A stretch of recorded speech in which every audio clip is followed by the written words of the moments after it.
гостей нашей традиционной научно-практической конференции «Кирилло-Мефодиевские чтения 2022» и пригласить в президиум наших дорогих гостей,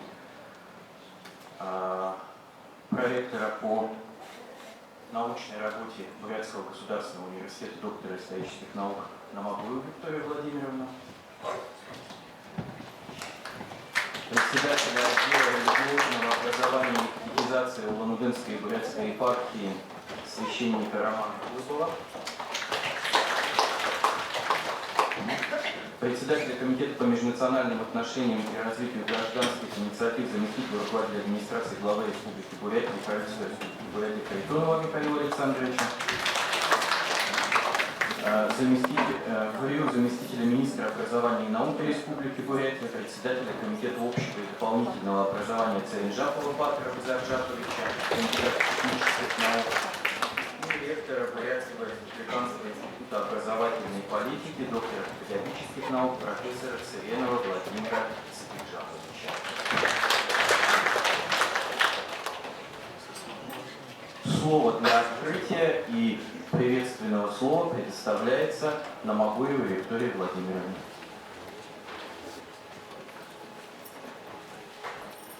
Уважаемые участники конференции, мы рады вас приветствовать на площадке Бурятского государственного университета. Мы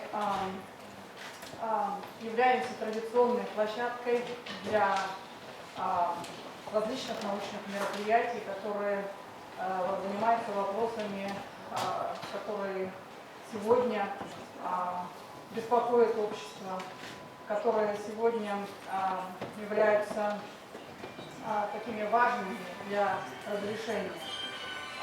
На площадке Бурятского государственного университета уже несколько лет, уже практически 10 лет развивается образование в направлении теологии.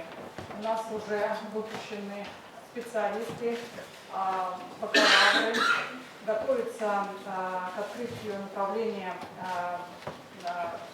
магистратуры.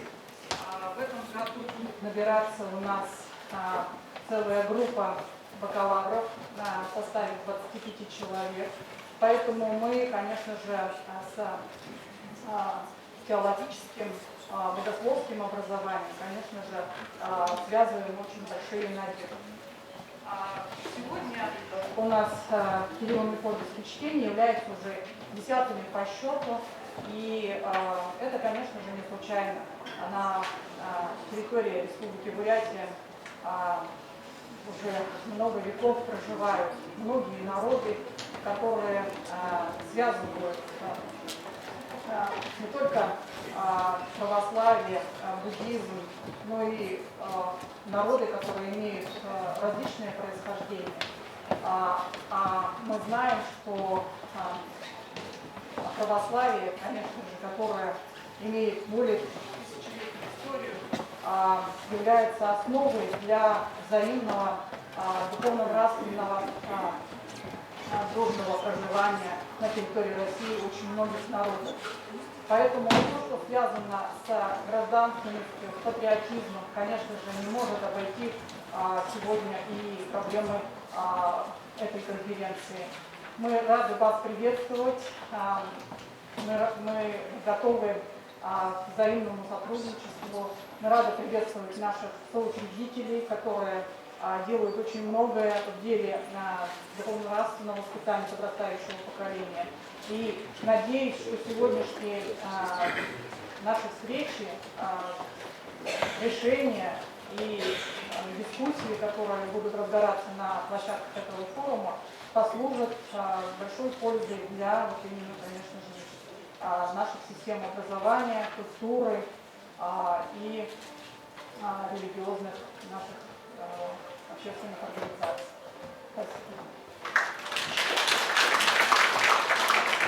Спасибо, Виктория Владимировна. Разрешите передать слово для приветствия председателю отдела религиозного образования и катехизации Улан-Удэнской и Бурятской епархии отцу Роману, священнику. Позвольте с места. Уважаемые представители государственной власти, уважаемый Михаил Александрович, представители наших республиканских министерств, уважаемые соорганизаторы нашего мероприятия, уважаемые участники, от лица Улан-Удэнской епархии Русской Православной Церкви и лично управляющего епархией митрополита Иосифа, позвольте поприветствовать всех вас на нашей научно-практической конференции «Кирилло-Мефодиевские чтения 2022».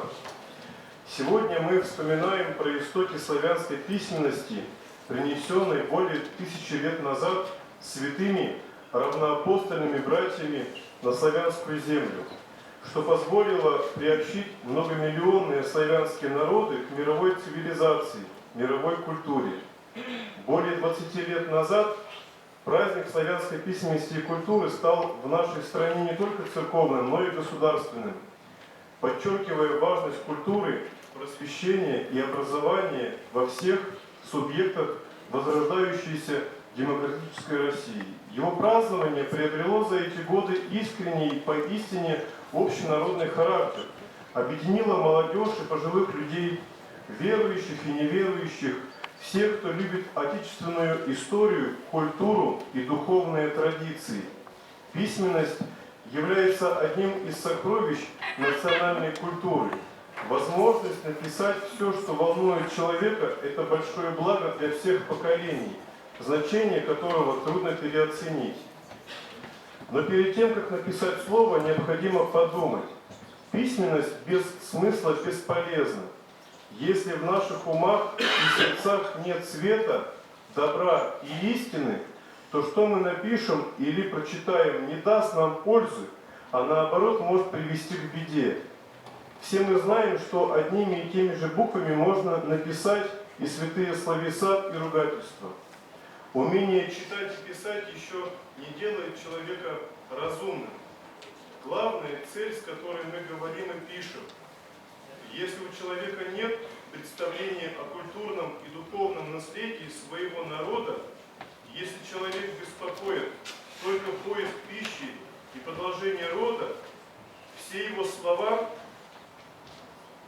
будут лишь о грехе и суете и не принесут никакой пользы ни его современникам, ни его потомкам.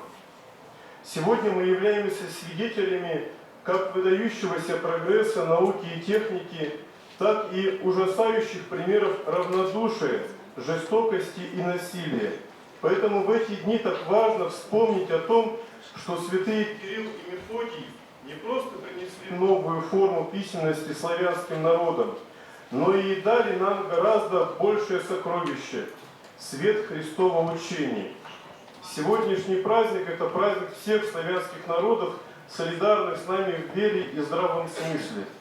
И как сегодня горько видеть, как некоторые безответственные политики разных стран пытаются разодрать славянское братство, затмить единое основание наших культур чужеродными псевдокультурами и идеями. Но по слову евангелиста, свет во тьме светит, и тьма не объяла его.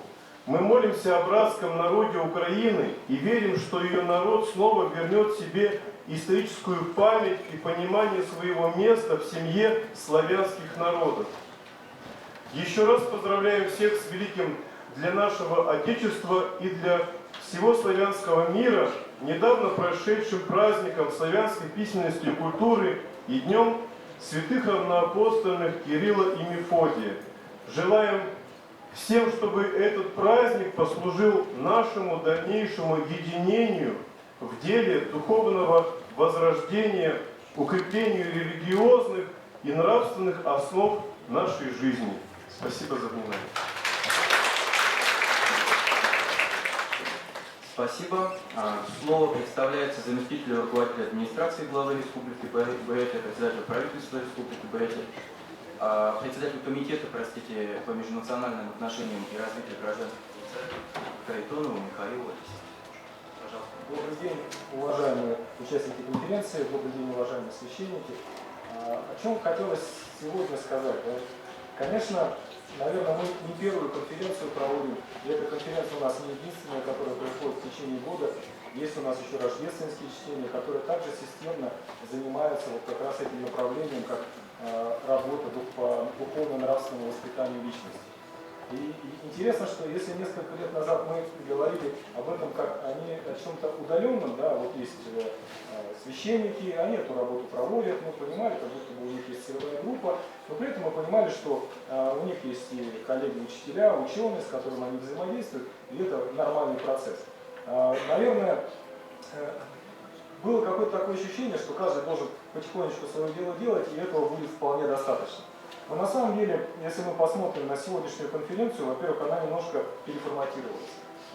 Очень часто мы здесь уделяли большое внимание истории, церквей, священников, каким-то таким больше, скажем так, клирическим мотивам, то сегодня она у нас, наверное, полностью получилась, так сказать, на злобу дня, и я понимаю, что это, наверное, все-таки потребность, которая есть и у выступающих, и занимающихся и патриотизмом, и духовно-нравственным воспитанием личности. И вот я заметил, что, наверное, сегодня мы впервые патриотизм и духовно-нравственное воспитание поставили в один ряд. Поставили вместе, да, неотделимо, и обсуждаем это в контексте одного абсолютно направления. Причем не только именно религиозное, но здесь и есть чисто военно-патриотическое направление, да, которого, как оказалось, без которого нам тоже никуда обойтись. То есть воспитать ответственного гражданина каким-то одним направлением на самом деле очень и очень сложно.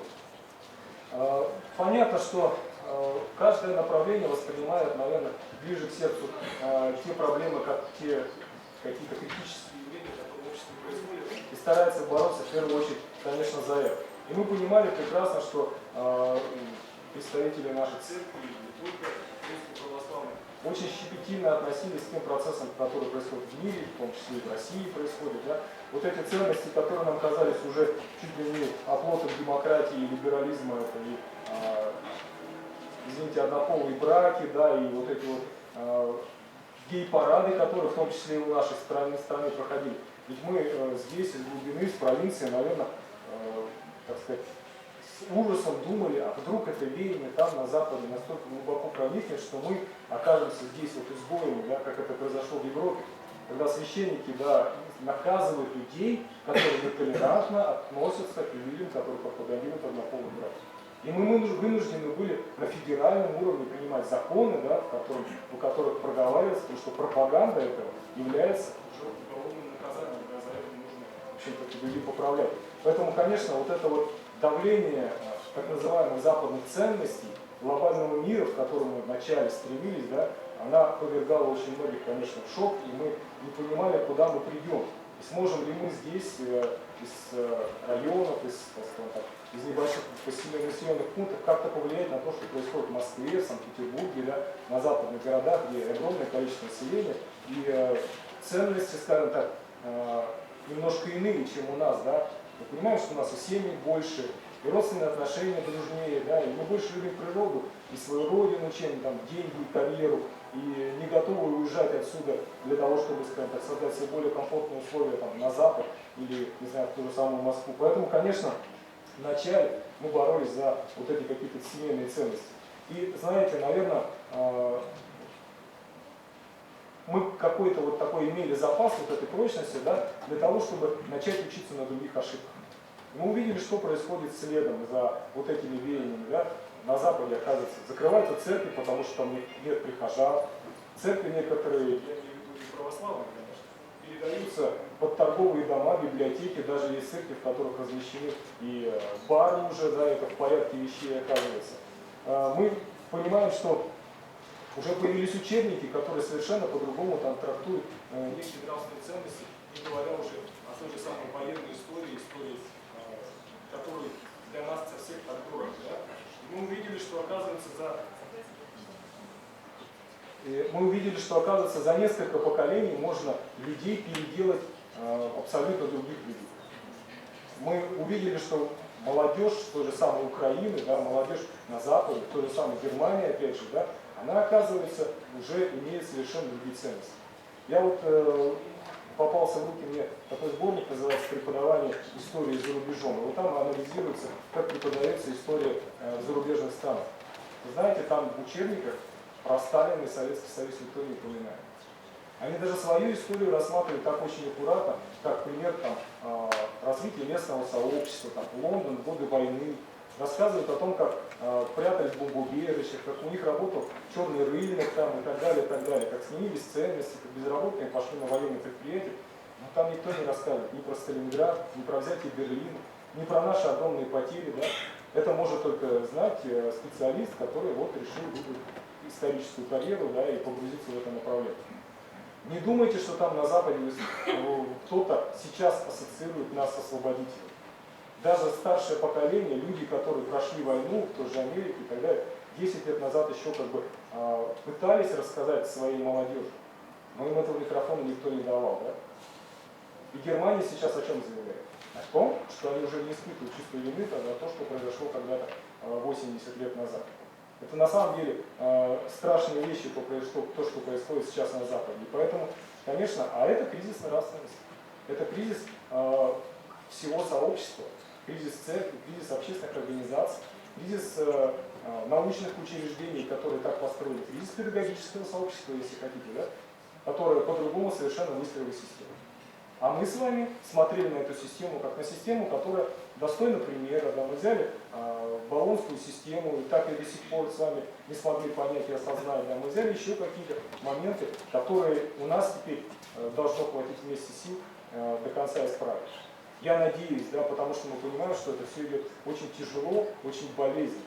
И у нас тоже воспитывается поколение ребятишек, которые не знают историю своей страны, не знают историю Великой Отечественной войны, не знают своих героев. Иногда, знаете, собираешься в аудиторию, спрашиваешь: ребята, а вы знаете, у вас деды воевали? Вот очень интересная такая атмосфера. Если в классе есть десяток крепких ребят, которые через семью узнали историю своих дедов, и они смело поднимают руку и об этом заявляют, вот все остальные поднимают руки и стараются тоже знать свою историю. Но если вы попадаете в массу, которой ничего не надо, и вот эти самые сильные, которые знают своих дедов, тоже постараются посидеть и помолчать. Я просто несколько раз читал лекции по военной истории, и очень интересно, скажем так, видеть, что процентов 20 на самом деле адекватно отвечают на факты военной истории. Для остальных это темный лес. Поэтому, конечно, наверное, вернуться к вот этой истории, вернуться к своим традициям. Самое страшное вернуться, да, есть слово, потому что мы уже шагнули, да, вот теперь нам надо смелости вернуться к своей военной истории. И поэтому, конечно, здесь встает очень острый вопрос. А чья это проблема? Проблема школы, да, пусть учитель этим занимается. Может быть, это проблема ветеранских организаций. Вот мы с Министерством образования посчитали, сколько у нас ветераны прошли через образовательные учреждения, какая у них была целевая аудитория за последний год. Не сейчас, когда вот все это остро возникло. Оказывается, у нас за год 74 тысячи школьников встретились с нашими ветеранами. И все эти ветераны пришли в школу не потому, что им заплатили, да, а потому, что у них есть такой позыв души. Да. Им хотелось прийти, рассказать о своей стране, в том числе о своей службе. Да, может быть, они не квалифицированные учителя, не до конца знают историю, но, по крайней мере, учитель сейчас сказал: то, что говорят ветераны, да, я так никогда не смогу. А вот вспомните несколько десятков лет назад, это учитель мог. Он мог так рассказать, чтобы дети загорелись, да, и знали свою историю. Поэтому, конечно, таких моментов очень много. И поэтому сейчас мы должны говорить о том, что это не проблема учителя, это не проблема семьи, это не проблема ветеранских организаций, это не проблема церкви. Это проблема, которую мы сможем решить только вместе. Если каждый из нас будет на своем месте патриотом, будет рассказывать дома, семье, своим детям, учитель отнесется к этому ответственно и будет дополнительный материал изучать, в том числе специфику своего родного региона. Да? И мы понимаем, что, конечно, в церквях, не только в церквях, вообще в религиозных организациях тоже будут пропагандировать духовные ценности, в том числе обращаясь к примеру подвига не только Великой Отечественной войны, но и многих других войн, где наши воины всегда его проявляют. Поэтому, коллеги, вот тема, которая сегодня заявлена, я думаю, что она краеугольная не на сегодняшнюю конференцию. Если мы не будем этим делом заниматься вместе, все дружно, да, в том числе и систему высшего образования, мы можем прийти к тому, что мы потеряем поколение, мы потеряем страну, да, мы потеряем с вами себя, мы потеряем историческую память. Поэтому я еще раз хочу сказать слова благодарности всем, кто этим занимается. всем, кто этим занимался, несмотря на то, что не было никаких указаний, рекомендаций там, или каких-то еще документов для того, чтобы этим заниматься. Те, кто сохранил себя, сохранил свое поколение, сохранил семейную традицию, да, и таких людей у нас очень много. И сейчас страна у нас такая, именно благодаря этому, потому что есть у нас достаточно много здоровых сил, которые сохранили свою страну внутри себя, сохранили для старшего поколения. Все это громкие слова, коллеги, но когда идет военная операция, да, и когда мы видим, что без этого мы обречены на поражение, к сожалению, это реально эти громкие слова нужно говорить. В том числе говорить нашим детям. В том числе, если надо говорить в церкви. Я знаю, что наши священники это делают, да, и наши священники есть те люди, которые там, вместе с нашими бойцами, и везут отсюда приветы, подарки, в том числе и оборудование, которое собрано нашими земляками для того, чтобы операция закончилась как можно быстрее и как можно больше наших бойцов вернулись на родину. Коллеги, давайте будем работать вместе, потому что, еще раз говорю, на кону стоит наша страна, наше с вами историческое, наше наследие, будущее наших с вами детей. Еще раз говорю, не стесняйтесь этих громких слов. Донесите это до нашей молодежи и до своих близких. Спасибо.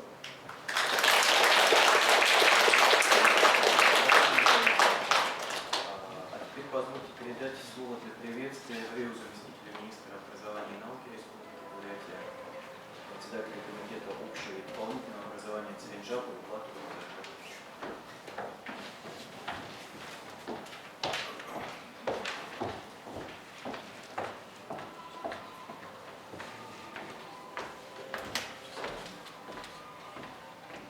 Добрый день, уважаемые друзья, уважаемые святые отцы,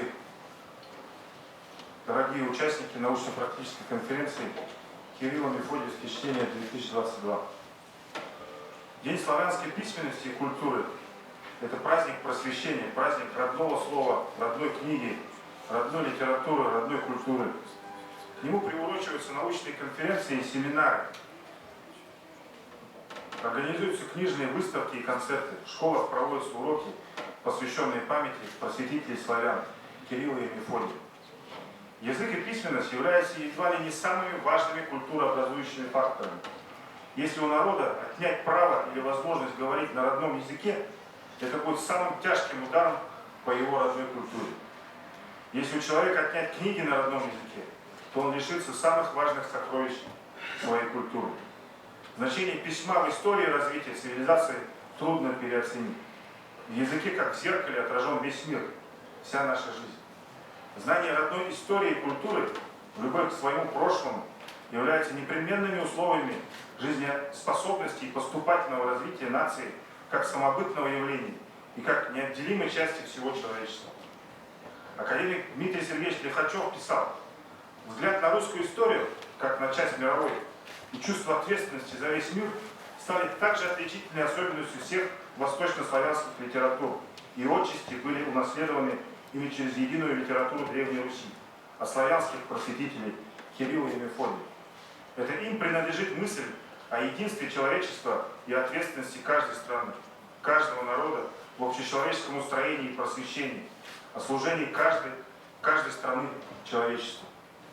По своему содержанию День славянской письменности и культуры давно является единственным в России государственным церковным праздником, который государственные общественные организации проводят совместно с Русской Православной Церковью.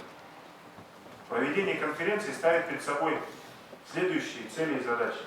Это формирование духовно богатой, высоконравственной, образованной и творческой личности, развитие эстетического чувства обучающихся на основе элементов традиционной культуры, приобщение подрастающего поколения к культурно-историческому наследию своей исторической родины, его духовно-нравственному потенциалу, укрепление исторической преемственности поколений, сохранение и развитие языкового богатства литературы и культуры, формирование гражданского, сознательного, бережного отношения к русскому языку как культурной ценности, последовательного и глубокого приобщения к национальной отечественной культуре.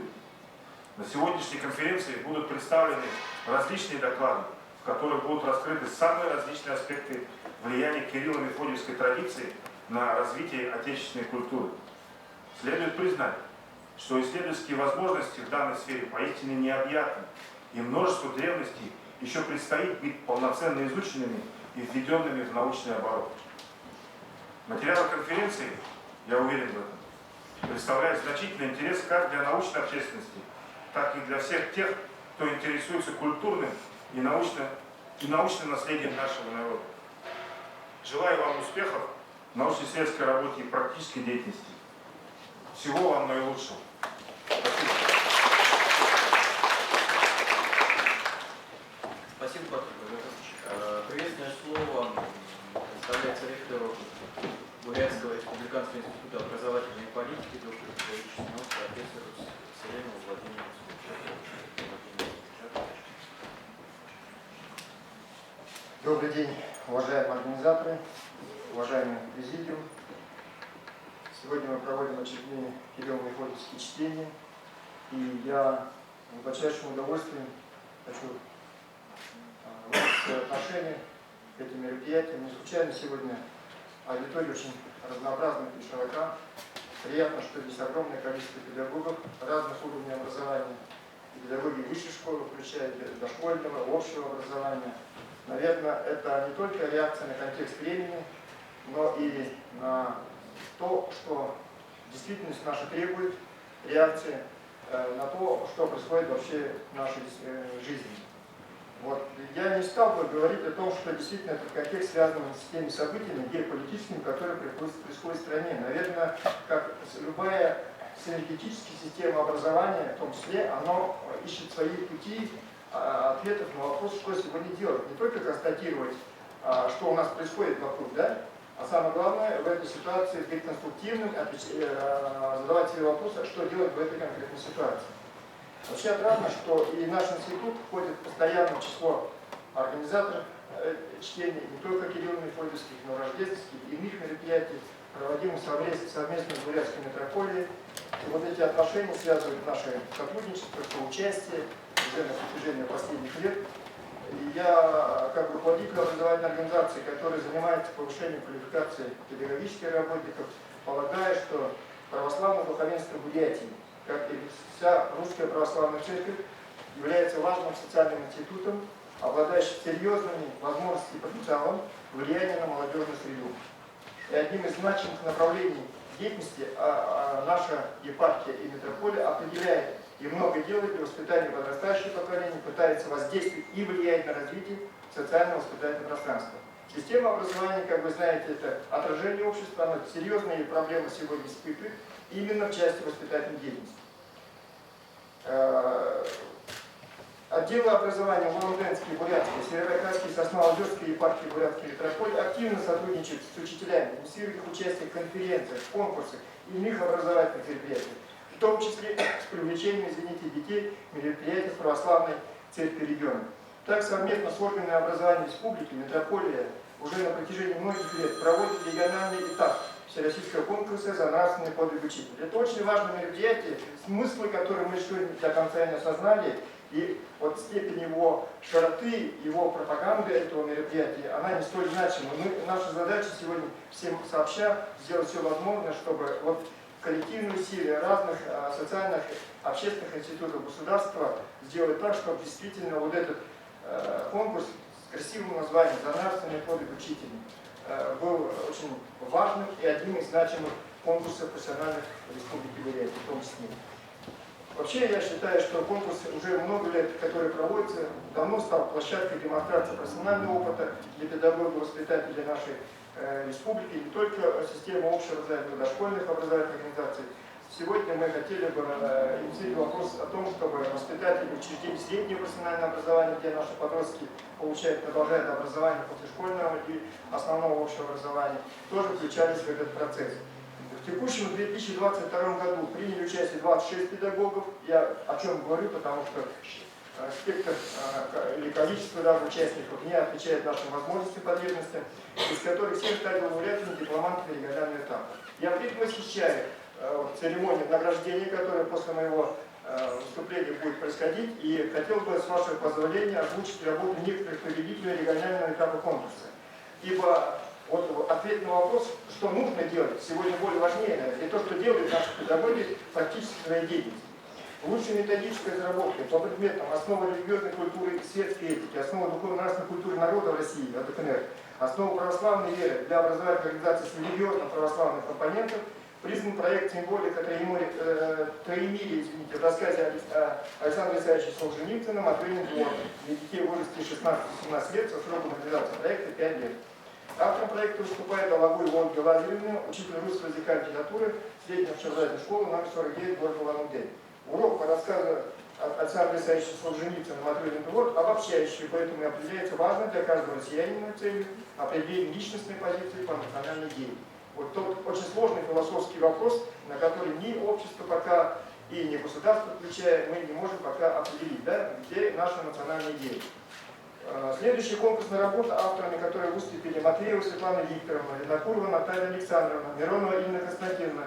Это педагоги Шпалу-Заводской средней школы, общеобразовательной школы Заиграевского района. Разработали программу мероприятий по реализации духовно-нравственного развития и воспитания учащихся под названием «Диалог культур». На протяжении 4 лет в программе «Народный календарь» используется богатство национальной культуры, уклад жизни семьи, основанный на православных ценностях и традициях. Деятельность учащихся строится не только в соответствии с гражданским и природным, но и с православным календарем, а предметная среда в соответствии с традициями русской православной культуры. Это замечательный, наверное, опыт, да? И программа вот первого года обучения называется «Капельки твоей души» и направлена на формирование духовно-нравственных качеств ребенка, таких как бескорыстие, благодарность, бережливость, сострадание, взаимопомощь. Видите, нет таких слов, как сегодня мы часто в образовании говорим, компетентность там и так далее, да? А вот простые, понятные нам русскому языку эти слова. Так как дети еще достаточно малы, то практически на каждом занятии предлагаются творческие задания в виде игры. Ребята учатся высказывать свои мысли, работать в группах, рисовать, а это ведь не противоречит нашим стандартам, да, федерального государственного образования. Особенно нравятся детям творческие задания «Дерево добрых дел», «Цветов примирения» и другие. Второй год обучения посвящен православным праздникам, которые широко отмечаются в России. Это Рождество Христово, Крещение, Пасха. А вот программа третьего года обучения, она расширяется и на общую тему православных праздников, связанных с именами святых. Четвертый год реализации программы направлен на исследование традиций народов, населяющих наш край, особенно семейных традиций, и носит название «Православные народные праздники, традиции нашего края». Православные, самобытные православные семейные традиции села Новоильинск. В той местности мы говорим о любви и признании собственной родины, большой родины, да, то мы должны, наверное, любовь к большой родине должна начинаться с малой родины. И об этом, кстати, Арнольд Кириллович Улонухов, наш академик, все время говорит при встречах с нами, что мы не дорабатываем систему общего образования в плане воспитания детей к любви именно к малой родине. В номинации «Лучший издательский проект» отмечен сборник пословиц и поговорок старообрядцев Бичурского района, разработан учениками под руководством Сафонова Людмилы Викторовны. Кстати, она является сотрудником районного управления образованием. Ею совместно с учениками проведено исследование поговорок и пословиц. Все ответы на злободневные вопросы. В деле духовно-нравственного воспитания можно найти в жизни наших предков. Бичура – это моя родина, и отрадно, что мои земляки так с трепетом относятся к собственной истории, к собственной культуре. Сборник пословиц и поговорок старообрядцев Бичурского района – результат совместной работы учеников. Важно, что ребята, общаясь со старожилами семейских сел, носителями говора старообрядцев в Забайкалье, знакомятся с традициями, обычаями своего народа, глубже проникает в культуру, позволяющую формировать собственную идентичность. Я был недавно в Бичурском районе, и в Шебертуе не видели открытие Дома культуры имени Лазутуева и конференцию по старообрядцам в Бичуре. Я говорил о том, что сегодня очень важным является формирование именно этнической, этнокультурной идентичности. Человек должен понимать, это результаты последствий так называемой глобализации всех сфер жизнедеятельности. Последствия мы сегодня их наблюдаем. И превентивно упреждая, мы сегодня думаем о том, что нам сегодня нужно делать, мы должны вот эту работу проводить. Сборники 248 живых бытующих речей старообрядцев Бичурского района, пословиц и поговорок, которые разделены на главы по общей тематике: труд, семья, родина, слово, вера, еда, богатство и так далее. Само разделение имеет условный характер, так как пословицы и поговорки характеризуются смысловой многозначностью и употребляются в прямом и переносном смысле.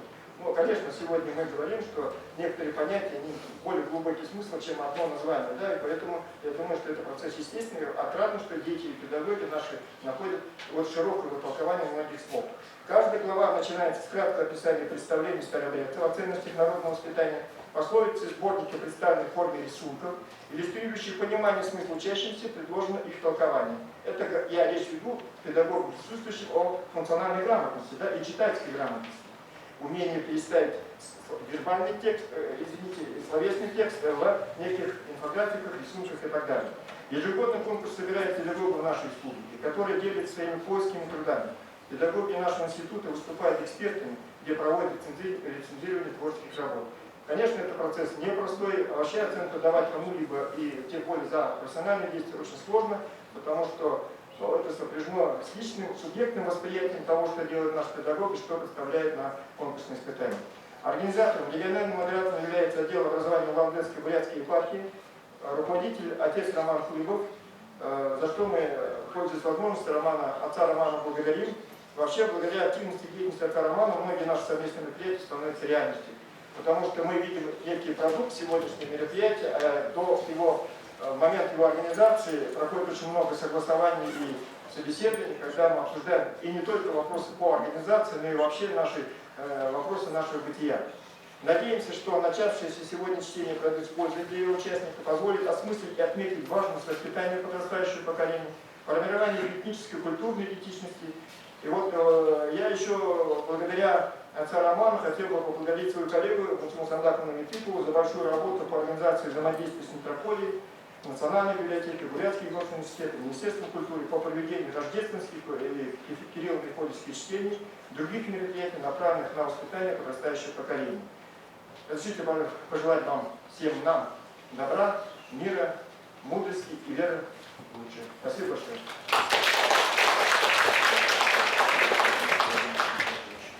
Слово предоставляется заместителю министра культуры Сыпикову Владимиру Викторовичу.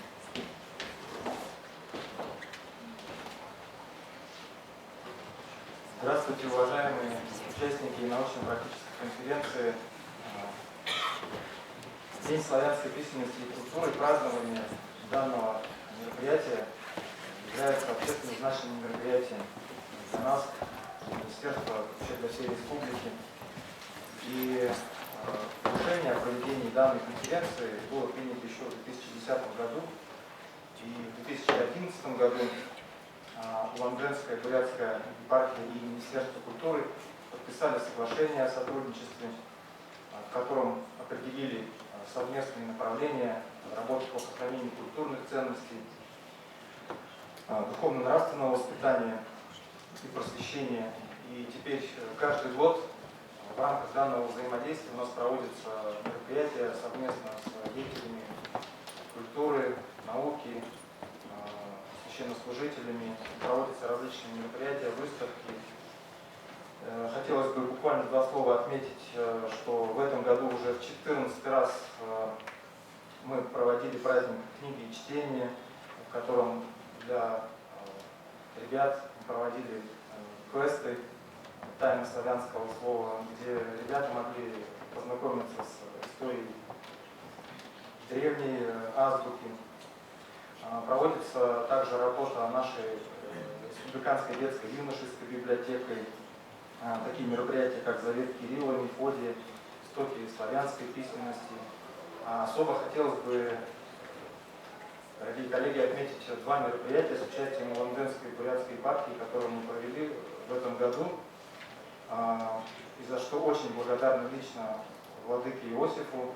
У нас проводилась выставка, посвященная истории русского платка. Владыкой Иосифом было передано 66 единиц уникальных экспонатов в дар музею. Мы очень благодарны, и жители могли ознакомиться с уникальными экспонатами.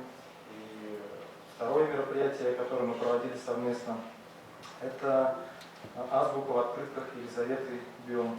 Также владыкой Иосифом было предоставлено уникальные экспонаты в дар Национальному музею, и проводилась такая выставка, где демонстрировались уникальные акварельные открытки, посвященные русскому алфавиту. значимость данного мероприятия, конечно, очень актуальна, как никогда, как уже было отмечено предыдущими докладчиками. И только совместными усилиями можно противостоять моральному упадку, который, к сожалению, тенденции которого, к сожалению, также имеет место быть. Только совместными усилиями мы можем воспитывать молодое поколение в духе уважения к заветов наших предков. Поэтому хотим пожелать всем участникам интересной и плодотворной работы. Спасибо.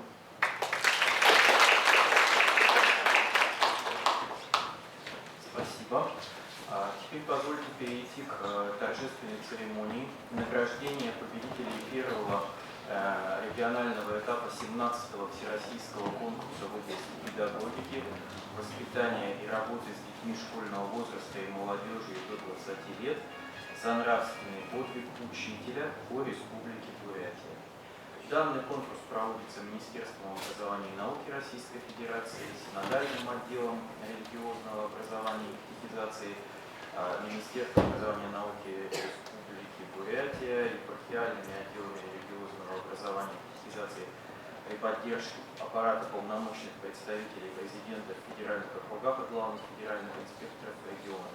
В конкурсе участвуют представители всех типов существующих в России учебных заведений, педагоги общеобразовательных школ, православных школ, гимназий, лицеев, школ с этнокультурным компонентом, музыкальных школ и школ искусств, домов детского творчества и так далее.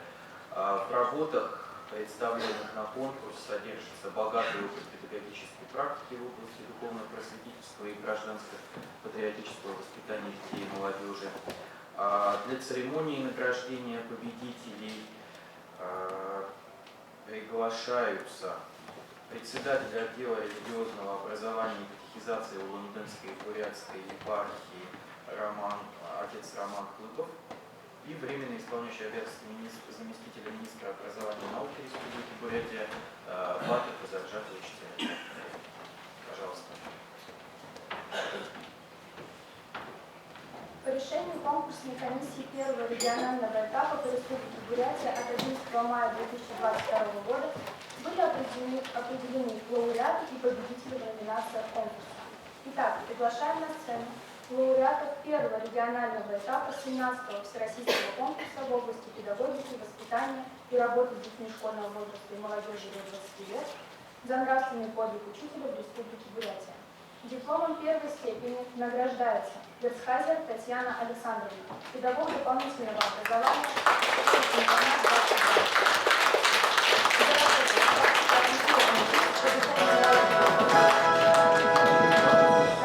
наполнен музыкой сердца.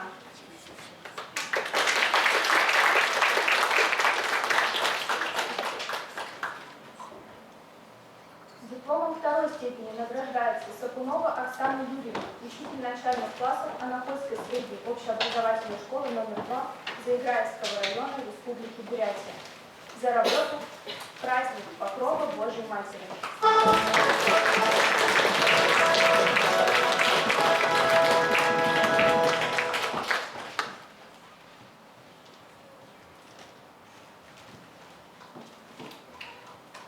Дипломом третьей степени награждается Савелева Людмила Александровна, учитель начальных классов Баргузинской средней общеобразовательной школы села Баргузин Республики Бурятия.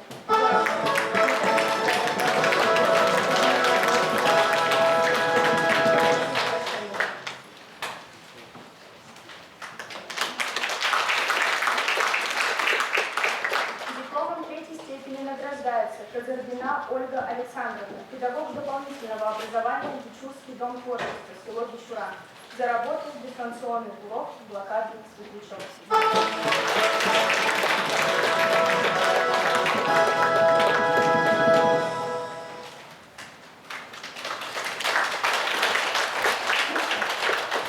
Дипломом третьей степени награждается Олейникова Оксана Сергеевна, учитель начальных классов средней общеобразовательной школы номер 25, за работу в классный час «Храм в твоей душе».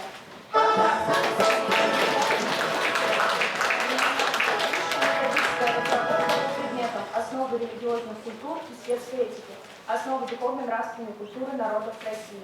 Тема работы – урок по курсу ОРКС, модуль светская этика, прохождение моральных догм. Стала победителем в номинации в соавторстве с Усыниной Татьяной Ильиничной, заместителем директора по воспитательной работе школы номер 25. Приглашаем Татьяну Ильиничну для вручения диплома победителя в номинации.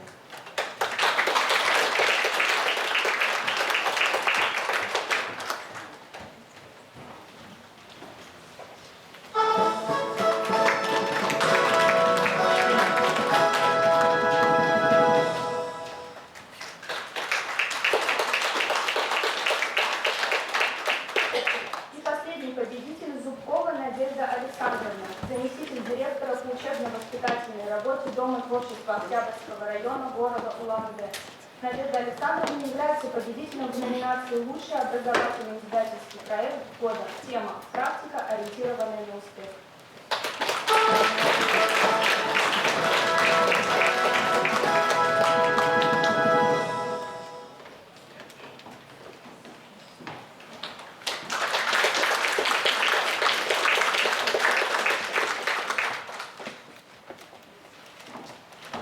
Поздравляем всех участников и победителей конкурса. Прошу прощения. Да, пожалуйста. Да, Пожалуйста. Позвольте еще обратиться к нашим гостям и в этот торжественный момент поблагодарить за активную работу председателя экспертной комиссии конкурса регионального этапа, наш уважаемый Владимир Цвиджакович.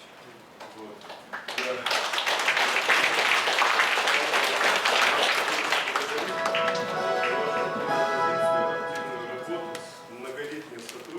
Спасибо вам большое. Мы надеемся на нашу дальнейшую плодотворную работу.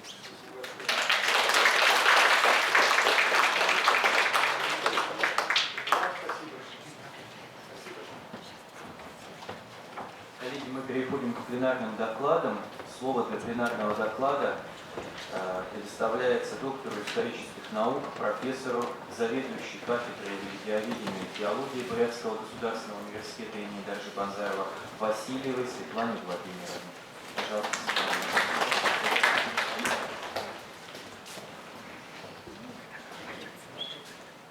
Глубоко уважаемые специалисты, уважаемый президиум, дорогие коллеги, студенты, разрешите от кафедры теологии и религиоведения поприветствовать вас на очень серьезном, важном для нас мероприятии, Кирилло-Мефодиевские чтения. Для нашей кафедры это большая честь быть организаторами, участниками и сегодня демонстрировать результаты своей работы. Тема моего выступления связана с научным проектом, который сегодня достаточно актуален. Актуальность это еще и в том, что все вместе мы сегодня проговариваем и видим серьезные проблемы общества, одна из которых является духовная безопасность. И в рамках проведенного исследования мы хотели бы поделиться этими результатами. Очень большой период вместо распространенного раньше недоверия к религии, даже ее отрицания, появилась надежда на то, что возрождение религиозных институтов и религиозного населения спасет общество, как отмечают сегодня ведущие религиоведы. Общественно-политические перемены привели к снятию церковных запретов, ограничений, связанных с исследовательскими изысканиями. Это открыло дорогу изучения различных аспектов религии и религиозности. Соответственно, появились публикации по социологии религии и других направлений науки. Особое внимание заслуживают такие работы, как работы Городже, Тащенко, Рудкевича, Мещендалова и многих других. Ученые, работающие в Республике Бурятия, внесли посильный вклад в религиоведческую науку. Мне хотелось бы сегодня подчеркнуть эти имена. Это Юрий Петрович Шабдуров, это Дарина Дашимовна Амгалонова, это Светлана Зинатовна Ахмадулина, Тимур Батырович Бадмациренов, Дарина Дашимовна Будаева, Светлана Валерьевна Бураева и многие другие. Несмотря на достаточно богатую региональную историографию, сегодня все-таки хотелось бы подчеркнуть, что отсутствует работа, посвященная социологическому анализу религиозности студенческой молодежи. Сегодня я хотела бы отдельно подчеркнуть слово «почему студенчество». Мы считаем, что студенчество – это поколение, которое в ближайшей и отдаленной перспективе составит костяк элиты и будет оказывать основополагающее воздействие на духовно-нравственную среду. Значит, и анализ, который стоял перед нами, это как раз определить состояние религиозного сознания, а тут и значит религиозного поведения студентов, также исследовать закономерности изменений религиозности при определении новых установок общества. Для анализа религиозности студенческой молодежи Бурятии нами использованы такие методы, как социологический опрос, изучение документов, вторичный анализ социологической информации и сравнительные исследования. Собственно, исследовательские задачи были реализованы посредством уже результаты, вы увидите после обработки математико-статистическим методом обработки и количественной информации. Основной информационной базой служат результаты осуществленного нами интернет-опроса с апреля 20 по сентябрь 2021 года. Опрос проведен среди представителей студенческой молодежи города Улан-Удэ, Брянский государственный университет, такие факультеты вошли сюда, как Институт математики и информатики, Восточный институт, заочное отделение Института экономики и управления, исторический факультет, академия, сельскохозяйственная академия, заочное отделение и СГИК. Коллеги провели исследования в большей части тоже у заочного отделения. Итак, я бы разделила все эти проблемы, которые мы хотим сегодня продемонстрировать. Это часть исследования по 3 блокам. Первый блок – это дифференциация уровня религиозного сознания. Здесь для определения этого понятия нам хотелось бы, конечно, был введен такой вопрос, считаете ли вы себя верующим человеком. Вы видите из всей выборки проведенных анкет количество определяется, группа составляет 42%, внутри себя она делится на такой внутренний разброс.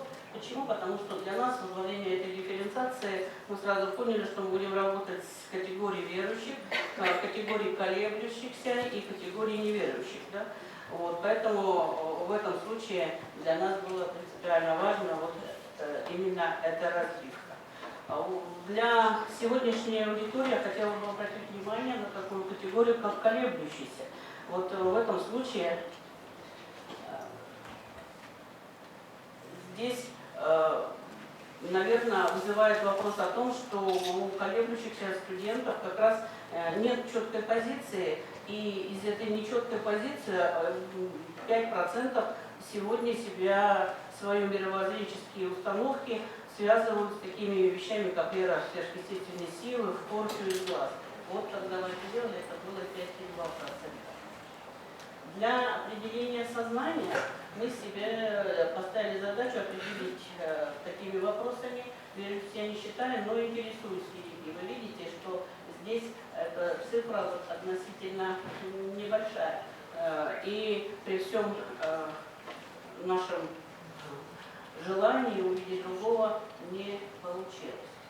Вот про колеблющихся, да, я здесь хотела бы обратить внимание особо на представителей традиционных конфессий о том, что это та аудитория, которая желает иначе видеть сегодня свое мировоззрение. Второй блок, который тоже имеет особое значение для нас, это поведение, да, которое религиозное поведение в рамках вот этих вопросов. Здесь были заданы вопросы по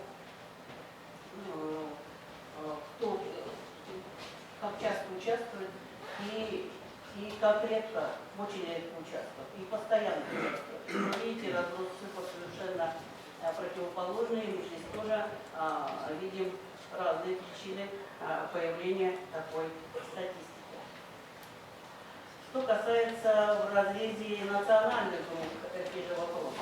Здесь я хотела бы отметить, что для нашей республики есть особенность, да, проявления традиционной роли семьи, семейных установок и проведения тех или иных ритуальных обрядов, они как раз проявляются, что семья здесь будет играть большую роль. И после этого вопроса, как мы стали задавать вопрос, а кто повлиял на ваше религиозное поведение, ваше сознание, то следующие цифры показывают о том, что родители большую часть конечно, семья, но при присутствии в семье верующих, да, членов, которые являются представителями, ну, в данном случае у нас появится традиционное наше направление. Третий блок. Предпочтения наших студентов. Здесь вот из этой диаграммы вы видите, большей частью делится на представительство буддизма и православия, соответственно, ну и наши студенты, которые были участниками анкетирования, разделились на небольшое количество достаточно яркого проявления баптистов, пресвитериан, мусульман, пятидесятников, католиков, лютеран и другие религии. Опрос нам показал, что 8 конфессий не имеют адептов среди студентов Бурятии. Это церковь христиан-адвентистов, это свидетели Иеговы, вера Бахаи, Ассоциация Святого Духа за объединение мирового христианства, Новоапостольская церковь, Общество сознания Кришны, церковь саентологии. Следующий слайд как раз нам позволяет сказать, как внутри происходит вероисповедание по национальных групп. И мы видим, что для русских студентов деление достаточно меньшим, представлено большим разнообразием. Вы видите здесь направления всех, которые есть, все направления, которые представлены в республике, и они характерны для студенчества русской национальности. И говоря о том, как распределяется сегодня вероисповедание бурятских студентов, то вот здесь хотела бы я отметить, у нас понятие буддистами является 91%, а православными, католиками есть представители. Но вот фраза адепты 2,9, математически там был расчет, считаю, что это прежде всего представители шаманизма. Здесь не так корректно в анкете было представлено, и поэтому мы эту фразу выделили. Получилось она пока так, в таком виде другие религии. Завершая свое выступление, я хотела бы подчеркнуть о том, почему эти результаты позволяют нам делать эти выводы.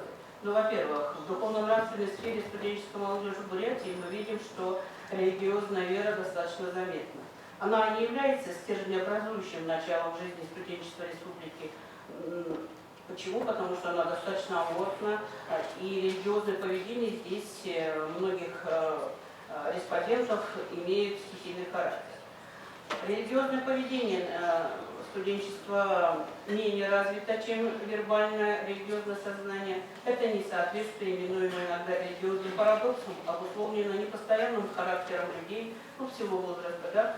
В конечном счете неустойчивости религиозной веры и сознания наших современников.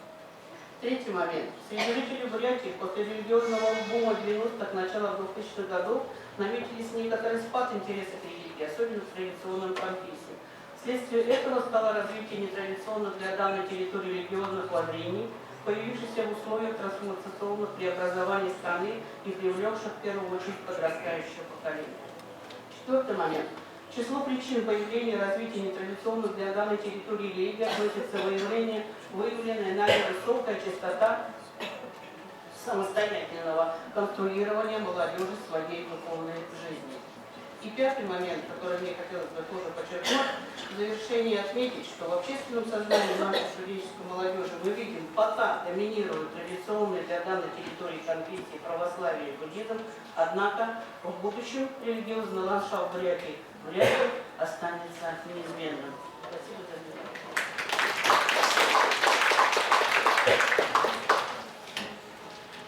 Спасибо, Светлана Владимировна. Слово для пленарного доклада представляется Алексеевой Марии Сергеевне, кандидат социологических наук, старшему преподавателю кафедры философии Бурятского государственного университета имени Даржи Базарова. Пожалуйста. Уважаемые участники конференции, позвольте представить некоторые всего ограниченности временем выступления, результаты исследования, выполняемого в рамках научного гранта РФФИ по направлению теология. Вы тему видите, да, миссионерская деятельность Русской Православной Церкви на территории Внутренней Азии в условиях граничия. Ну, довольно-таки большой временной охват. Естественно, это работа большого коллектива, и у меня здесь есть очень скромная небольшая задача. Цель данного этапа моей работы – рассмотреть традиционные и современные аспекты миссионерской деятельности Русской Православной Церкви, начиная с понимания сущности, статуса данного направления деятельности, ее принципов и методов. Для оценки меры традиционности подходов мы, конечно, обращаемся к текстам Священного Писания, к трудам представителей святоотеческой традиции, трудам богословов, а для отражения современного понимания используем материалы экспертного опроса, который проводится посредством серии полустандартизированных интервью с представителями священства Русской Православной Церкви и не только. Сейчас идет второй этап. Я встречаюсь с пасторами протестантских церквей, и я думаю, что со временем это позволит сделать уже сравнительный анализ, более, может быть, каких-то богатых красках и разных аспектах. Здесь в зале сидят целый ряд моих информантов, которых хочу лично поблагодарить за участие в интервью. Первый вопрос: является ли миссионерская деятельность церкви самодостаточным направлением? Изначально мне такой вопрос даже не приходил на ум, я его не задавала в первых интервью, но после беседы с одним из религиоведов вопрос прямо такой встал. Потому что было сказано буквально следующее: миссионерская деятельность сегодня в современных реалиях должна рассматриваться не как отдельное самодостаточное явление, а скорее как составляющая и эффект социального служения церкви, всей той многоплановой работы с пожилыми людьми, молодежью, лишенными свободы и так далее. Та же миссионерская деятельность, которая велась до 20 века, когда нужно было куда-то ехать на край земли, рассказывать что-то людям, которые ничего не слышали про Христа, она окончилась вместе с завершением освоения новых пространств. Ну, из-за этого я решила этот вопрос перепроверить, задавая уже всем последующим участникам интервью. Получила в основном ответы, опровергающие такой подход. Некоторые, наиболее интересные здесь представлены. В частности, конечно, было отмечено, что до сих пор есть отдаленные районы, где нет храмов, нет священников, нет устоявшихся общин. Далее, от территориальной отдаленности переходим к полной или частичной оторванности от традиций. Миссионеры конца 20-го, начала 21 веков столкнулись, опять же, с огромными территориями, но которые были когда-то приобщены к христианству, но впоследствии советского забвения утратили соответствующие духовные традиции. Задача миссионера сегодня сделать так, чтобы Священное Писание перестало быть каким-то музейным экспонатом или некой забытой книжечкой на полке, чтобы это стало живым свидетельством истины в жизни каждого. Это отнюдь не свежая проблема, еще в XIX веке. Мы помним, Николай Лесков сказал: «Русь крещена, но не просвещена». В этом смысле миссионерский аспект не теряет своей актуальности никогда, и его подменять чем-либо не стоит.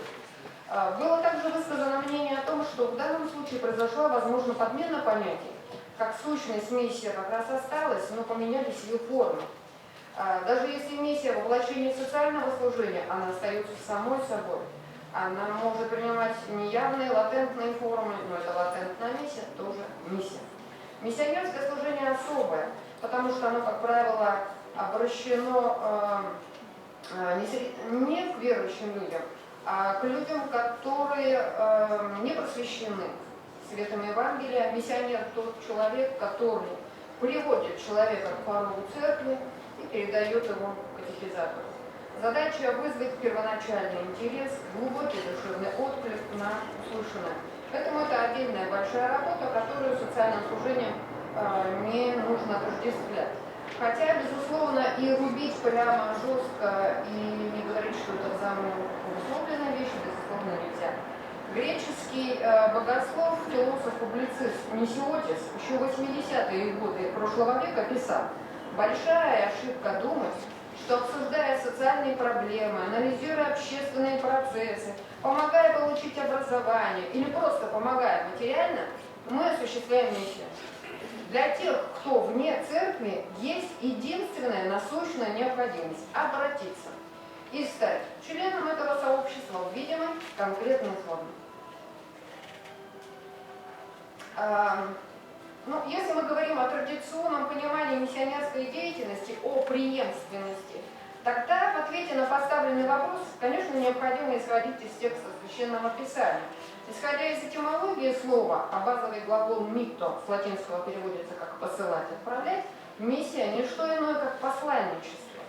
Церковь в этом значении посылающая и посланная Христом в лице своих учеников, сам Иисус Христос – миссионер, посланный от Бога и посылающий, о чем неоднократно говорит словами евангелистов.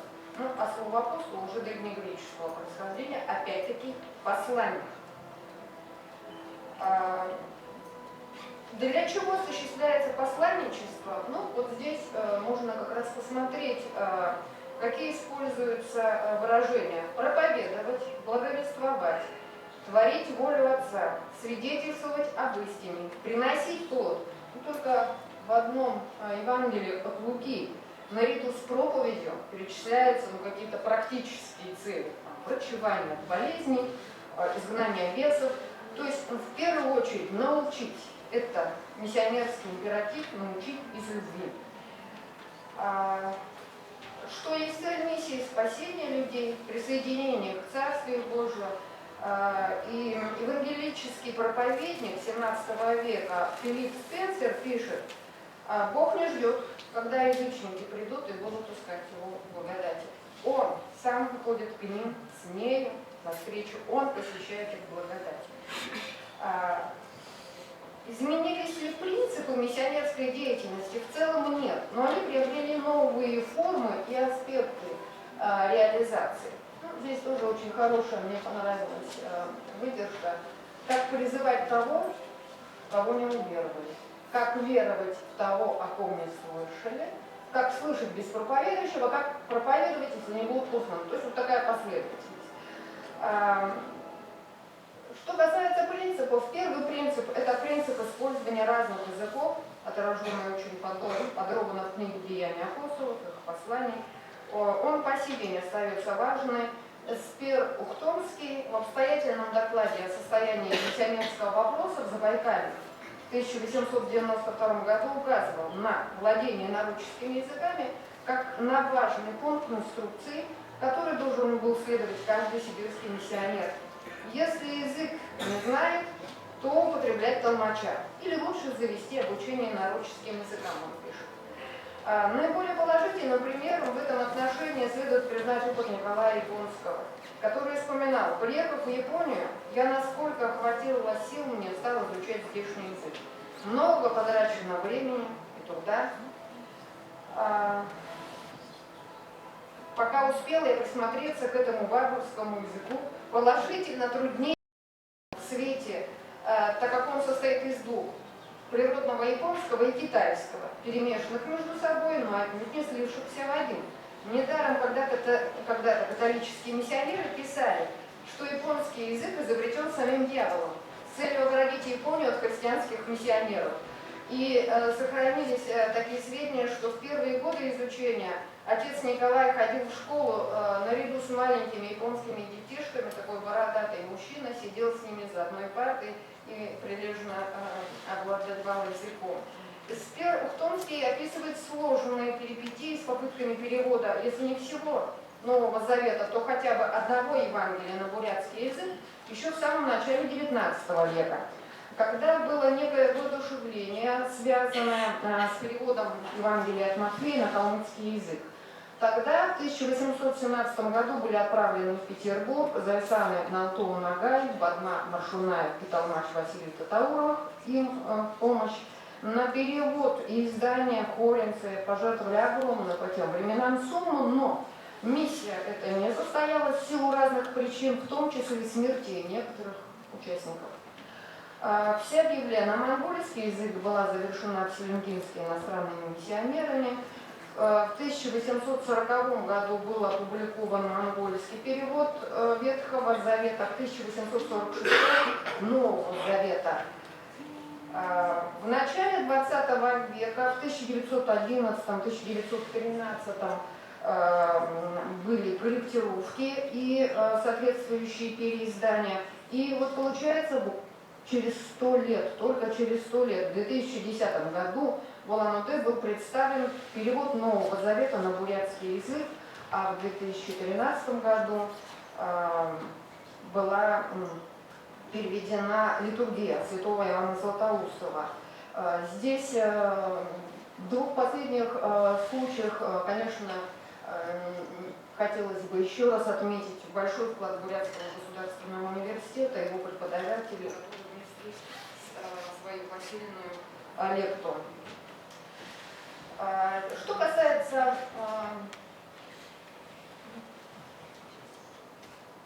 оценок, которые прозвучали в ходе интервью, они разные. От скептических до самых восторженных. Здесь, конечно, есть и сложности. Не хватает носителей местного языка среди священнослужителей.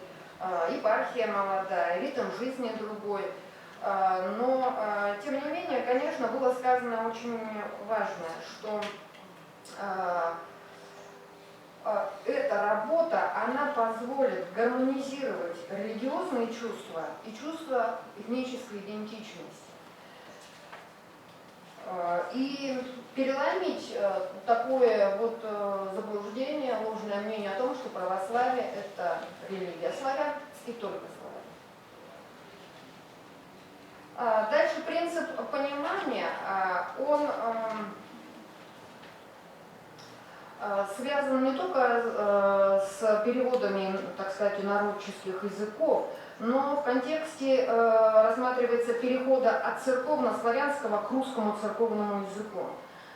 Здесь вспоминаются слова апостола Павла, который говорит о том: когда я молюсь на незнакомом языке, то хотя дух мой и молится, но ум мой остается без плода. В той же инструкции, которую упоминает Эспер Ухтомский, в качестве пункта номер 1 вообще отмечается, что Слово Божие должно быть проповедуемо, не отягчая разума обращаемо. А в реальности, конечно, иногда используется лексика 17 века, что такое прости, плесни, глезни, гождение, врезнуту и так далее. Для многих, конечно, эти слова остаются непонятными, и поэтому некоторое звучит такое, может быть, закономерное требование сделать литургику понятной.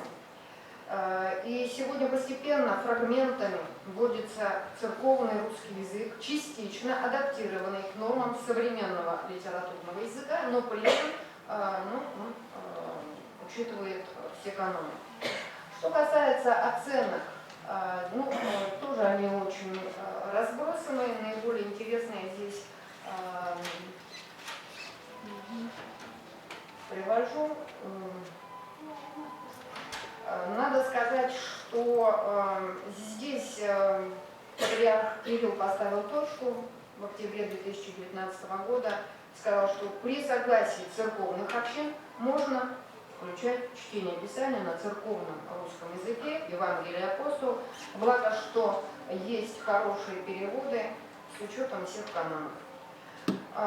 Но в то же время, конечно, хочется сказать и про сакральность языка. Да, действительно, есть такое понятие, и переводы, возможно, эту сакральность подтачивают. Но фраза из 17 века, она очень сегодня звучит актуально в свете российско-украинских отношений, притеснения русского языка во многих странах мира. Но вот эти слова были адресованы тем, кто жил на Украине под властью польской короны в то время. Литургика – это с греческого вообще общее дело. Да? Конечно, здесь понимание Это, безусловно, первое условие. Но для того, чтобы проповедь миссионера была понятной, самому миссионеру требуется понять свою потенциальную паству, людей, к которым он собирается обратиться. Тот же святой Николай Японский не ринулся сразу в активное миссионерство, но он стал изучать историю, философию, литературу японцев в продолжении 8 лет, что называется, не разгибая спины. Прочитал с учителем китайских классиков, японскую историю, разные сочинения, затем кропотливо осваивал буддизм, приглашал буддийских монахов, с помощью которых прочел добрую часть сложной буддийской литературы. Учителя, причем ремарка такая, не выносили вообще напряженной такой работы, требовали себе отдыха, и тогда отец Николай нанимал себе еще несколько учителей и работал без перерыва. Безусловно, еще есть один важный принцип свободы во Христе, который позволяет как раз миссионерскую деятельность отличать от прозелитизма. С одной стороны, в жизни каждого человека осуществляется Божий промысел, а с другой выбор в конечном счете человек должен сделать сам свободно. Есть разные традиции, есть разные варианты поиска ответов на свои главные вопросы, но задача донести правильно, а человек сделает свой выбор. Именно в предоставлении свободы реализуется главная христианская заповедь, потому что заповедь любви к Богу и ближнему, а любовь по определению это свободное движение души. Ну и, наконец, последний принцип канонического основания, или, может быть, обоснования миссии, предлагает иметь в ее основе идеи, сформулированные Священным Писанием, преданием святоотеческой традиции. Но, правда, само наличие и сформированность русской миссионерской традиции сегодня иными авторами отрицается, как это, например, происходит в работе Курайма «Миссионерский кризис православия», ну, что, на наш взгляд, не вполне точно. И вот здесь, чтобы разобраться, я привожу вообще два определения миссии в широком и в узком смысле. Если мы говорим про миссию в широком смысле, ну, тогда в ней участвуют не только специально направляемые деятели, носители каких-то особых знаний, умений, это абсолютно все члены христианских общин в той или иной мере. И такая миссия, она, конечно, никогда не прерывалась. Каждый век русского христианства изобилует примерами святых отцов, подвижников, которые, хотя и не ставили себе прямо прямой задачи привлекать в лоно церкви, однако были в этом как раз очень успешны. И Серафим Саровский, возможно, не ставя себе задачи, но все-таки сформулировал кредо такого миссионерства: «Спасись сам, и тысячи вокруг тебя спасутся». Если же мы говорим о миссионерской деятельности в узком смысле, тогда это институализированная практика. Она действительно начинает развиваться с конца 17 века, начала 18 века.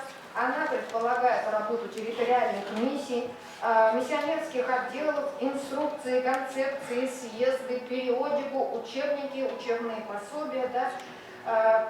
Эта миссия, безусловно, в нашей стране она в той или иной степени приостанавливалась. Но, тем не менее, на мой взгляд, все-таки нельзя говорить, что у нас нет миссионерской традиции. Достаточно посмотреть величайшие имена, которые до сих пор определяют некоторую преемственность в восприятии этого направления, методы и формы работы. Ну и последнее, что я постараюсь совсем очень кратко осветить, в чем проявляется вот какая-то современность. Она проявляется, конечно, в формах реализации. Все-таки мы живем в период информационных технологий, и они тоже работают на эти цели.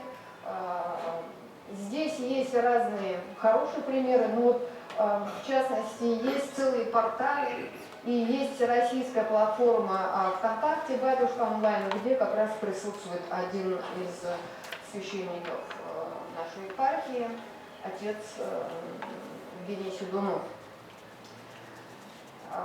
Ну, что касается оценок, опять-таки они очень варьируют. Тут надо сказать, что есть и скептические оценки о том, что это переоценено. Довольно-таки это запоздалое уже что-то, в чем мы отстали на 25 лет. Потом здесь есть такой эффект, что называется «Остаповый слом», когда церковные деятели позволяют себе какие-то неканонические высказывания и тем, конечно, бросают, в общем-то, тень на позиции. Поэтому необходимо, чтобы все посты и комментарии, они шли с каких-то выверенных общецерковных позиций, но присутствовать в интернете нужно, вся молодежь там. Есть целые порталы, не только работают одиночки, но хочется сказать, что все-таки при всех возможностях интернета самый лучший метод – это метод личного примера, метод православного присутствия, как писалось в XIX веке. Поэтому, заключая вот этот раздел, я хочу сказать, что он требует, конечно, здесь еще многих замеров количественно-качественного характера, анализа всех этих православных контентов, сетей и так далее с точки зрения не только содержания, но и коммуникации участников. Да, это было бы интересно, но это будет реализовываться, грант продолжается. Это только некоторые вот, буквально небольшие кусочки. В заключение приведу слова Иннокентия Аляскинского, который наставлял молодого Николая Японского. Он говорил следующее: сначала полюби тех, кому хочешь рассказать о Христе. Затем сделай так, чтобы они тебя полюбили. И только потом говори о Христе. Спасибо.